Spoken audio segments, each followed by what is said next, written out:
White. I'm a psychologist. I worked here for many years in nursing homes. I'm a Medicare provider. Louder! Okay, can you hear me now?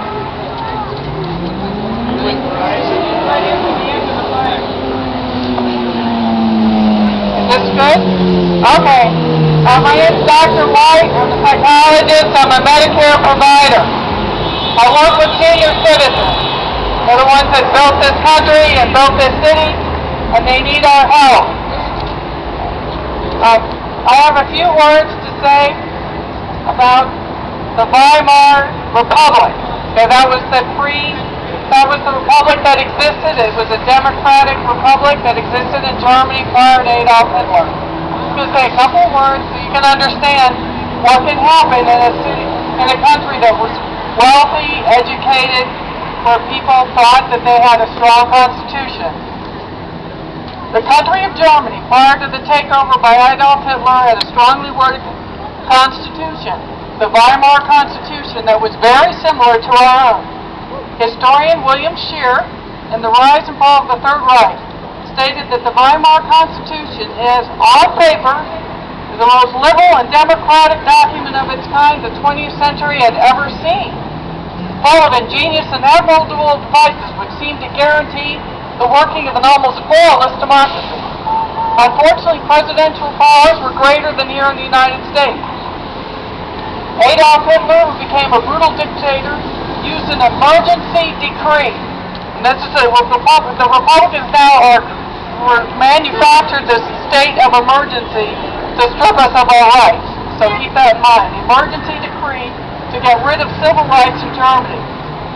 There was an insufficient system of checks and balances. People have been angry with the Supreme Court and want the sitting president to appoint judges who are very biased in favor of his or her political views and would do well to remember what happened in Germany without checks and balances. The civil rights Adolf Hitler canceled were the rights of someone not to have police enter their home without search warrant, the rights for groups to have meetings, including trade unionists. That was one of the first things Adolf got rid of. Okay, and that's just like Governor Walker. The right to free speech and the right to a fair trial. Last week, Wisconsin Republicans rammed through their attack on workers' rights in a shocking power grab. The Democrats weren't even there, and they just voted it in. They just made their own rules. Okay. Let's see.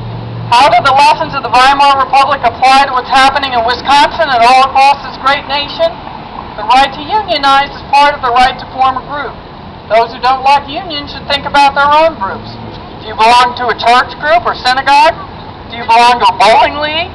Do your children attend scouting activities? Do you like being able to discuss politics openly without fear of being arrested for disagreeing with the party in power? Governor Walker told the police to close the Capitol building at night. The Capitol building is supposed to be open to the people at all times. Governor Walker is already ignoring important parts of the Wisconsin Constitution in order to attack the right to form unions. He should remember that if President Obama were to follow his lead, he could declare the state of Wisconsin illegal and have Governor Walker arrested. Our civil rights are not guaranteed just because they're written on paper. We must stand up for them. Yes, it's important to vote, but sometimes we have to take it to the streets. Back in the 30s, the Germans didn't do enough of this. I'm sure many of them thought it was okay to vote for Adolf Hitler because they assumed he would respect the Constitution. He didn't. When he invoked the Emergency Powers Act, the Germans should have taken to the streets and resisted government authority, even if it meant getting beaten up, put in jail, or even killed. My friends have been beaten by police during protests. I've gone to jail for protesting. While I was in jail, I was denied food and water for 8 hours. I had to fight to use the toilet. It could have been worse. I could have been killed by the police or by protesters on the other side. I took that risk knowingly. I'm an American. My ancestors risked everything to establish the Constitution of the United States. I will help enforce it. Will you? Take back the dream! Take back the dream!